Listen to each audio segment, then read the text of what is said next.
সবাইকে অনেক অনেক শুভেচ্ছা জানাই। দিন চলে যাচ্ছে, ভর্তি পরীক্ষা, সেন্ট জোসেফ রেসিডেন্সিয়াল স্কুলের যে ভর্তি পরীক্ষা সেটা খুব কাছে চলে আসছে। এখনও অনেক দেরি, তারপরও দেরি নয়। সো এইটা হচ্ছে সবথেকে মূল্যবান সময়, সবথেকে প্রয়োজনীয় সময় যখন প্রিপারেশনটা নিতে হয়। এইসব স্কুলে ভর্তি পরীক্ষা দিতে গেলে কিন্তু অনেক প্রিপারেশনের প্রয়োজন হয়। আবার কিছু কিছু বাচ্চা আছে যাদের মানে বেসিকটা অনেক ভালো, যারা ইংরেজি ভালো জানে, যারা লিখে আসতে পারে, তাদের জন্য একটু সহজই হয়। সো এই সময়টাতে কিছু সমস্যা সৃষ্টি হয়। কি যে পরীক্ষার আগে কিছু গুজব, তারপরে কিছু অস্থিরতা, কিছু মানুষ মানে বিভিন্ন ধরনের অপপ্রচার চালায়, যে কারণে কি হয়, কিছু বিভ্রান্তির সৃষ্টি হয়। এই বিভ্রান্তি সৃষ্টি করে কারা? কী ধরনের বিভ্রান্তি সৃষ্টি করে? এই একটা কোচিংয়ের নাম বলে ওখানে গেলেই চান্স পাওয়া যাবে, এখানে গেলেই এই হবে, মানে এইখান থেকে চলে যেতে হবে, এখানে আসতে হবে, এই ধরনের কিছু গুজব এই সময়টা ছড়ানো হয়। আর এই গুজবগুলো ছড়ায় কিছু গার্জিয়ান।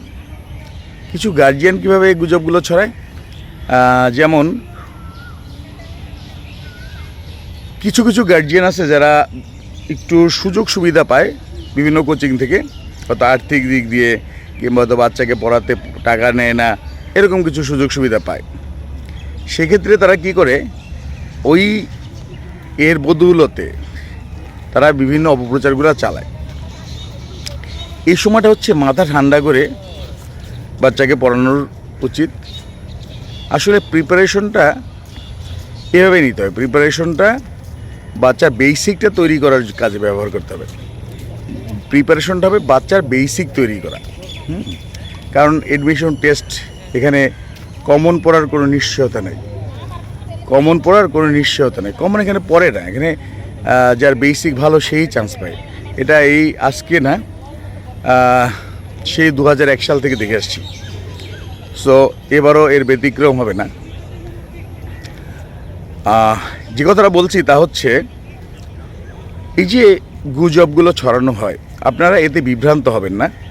অনেকে মিসগাইড করবে এই সময়, হ্যাঁ, এবং তারা দেখবেন যে আপনাদেরই পরিচিত গার্জিয়ান, আপনাদেরই সাথের লোক, তারা এই কথাগুলো বলবে যে এখানে গেলে এই হবে, ওখানে গেলে ওই হবে। আসলে কি হবে না হবে সেটা আপনারা ভালো জানেন। এবং অনেক বছর ধরে যে প্রতিষ্ঠানগুলো টিকে আছে, সেই প্রতিষ্ঠানগুলো একটু অভিজ্ঞ।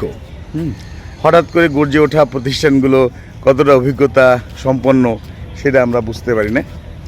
আর এভাবে মানে কারো বিরুদ্ধে অপপ্রচার করাও ঠিক না, আবার কাউকে একদম প্রচার করে ভাসিয়ে দেওয়াটাও ঠিক না। অনেক প্রতিষ্ঠানে অনেক বাচ্চা থাকে, দেখা যায় কিছু প্রতিষ্ঠানে আছে যেখানে এই 2 স্কুলে যতগুলো বাচ্চা ভর্তি নেয় তার চেয়েও বেশি স্টুডেন্ট থাকে। তো অবশ্যই বাচ্চা বাদ পড়বে, এটাই তো স্বাভাবিক। দেখা যায় যে এই স্কুলে, একটা স্কুলে সাপোজ ভর্তি নেয় হলে 180 জন, সেখানেই 300-র উপরে বাচ্চা আছে। তো 300-র উপরে বাচ্চা থাকলে অটোমেটিকলি সেখান থেকেই তো কিছু বাচ্চা মানে সিটের কারণেই বাদ পড়ে যাবে। মিশনারি স্কুলগুলোতে কোনো 2 নাম্বারই কিছু হয় না। মিশনারি স্কুলগুলোর একটা বৈশিষ্ট্য আছে, একটা নিয়ম আছে, একটা মূলনীতি আছে। আমি মিশনারি স্কুলের স্টুডেন্ট, সো আমি এগুলো খুব ভালো করে জানি যে মিশনারি স্কুলগুলোতে কোনো রকম কোনো অবৈধ কোনো কারবার এখানে হয় না। সুতরাং আপনারা এইসব যদি চিন্তা করে থাকেন তাহলে ভুল করবেন। যদি কেউ এটা বলে থাকে, হ্যাঁ, টাকা পয়সা দিয়ে ভর্তি হওয়া যাবে, মিশনারি স্কুলে ভর্তি হওয়া যাবে, অন্য স্কুল সম্পর্কে আমার এত ধারণা নাই বা বলতে পারবো না। তবে রিসেন্টলি কোনো স্কুলে এরকম, গত বছর আমি কোনো স্কুলে দেখিনি যে টাকা পয়সা দিয়ে ভর্তি হয়েছে, এরকম কিছু শুনিনি। আগে হয়তো আগের কথা আমি অনেক শুনেছি, কিন্তু গত বছর শুনিনি। সো হোপফুলি এবারও সব কিছু পারফেক্টলি হবে। সুতরাং প্রিপারেশন দেওয়াটাই যথেষ্ট। প্রিপারেশন দিতে হবে, বাচ্চা চান্স পাবে। মেধা থাকলে বাচ্চা অটোমেটিকলি চান্স পাবে। তারপরেও অনেক বাচ্চা চান্স পায় না মেধা থাকা সত্ত্বেও, কারণ সিট কম। আর এইটা চয়েস করে বের করাটাও খুব টাফ। দেখা যায় যে 1000 পরীক্ষার্থী, তার ভিতরে ফার্স্ট মার্কই পাইছে ধরেন 150-র ভিতরে 150 পাইছে, সেই 150-র ভিতরে 150ই পাইছে হয়তো 400 জন। তখন ফাইন্ড আউট করে বের করা যে কে কাকে নেবে, এটা খুবই ডিফিকাল্ট একটা কাজ। সব স্কুলের ক্ষেত্রে এটা একই নিয়ম, একই মানে পরিস্থিতির শিকার হতে হয় যে কাকে বেছে নেবে, কাকে নেবে না, বাদ দেবে। এটা খুব টাফ একটা সিলেকশন। তারপরেও নেয় তারা, কিছু ভালো বাচ্চাও বাদ পড়ে যায়, কিছু মেধাবী বাচ্চাও বাদ পড়ে যায়।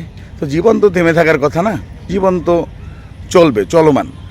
সুতরাং যারা এই যে গুজব ছড়ায়, সেই গুজব থেকে বিরত থাকতে হবে। গুজব শুনলেই বিশ্বাস করতে হবে না। মিসগাইড করবে অনেকে, বিভিন্ন ধরনের উল্টাপাল্টা কথা শোনা যাবে। যদি একান্ত কোনো কিছু জানার প্রয়োজন হয় তাহলে ইনশাল্লাহ আমি আপডেট দিব।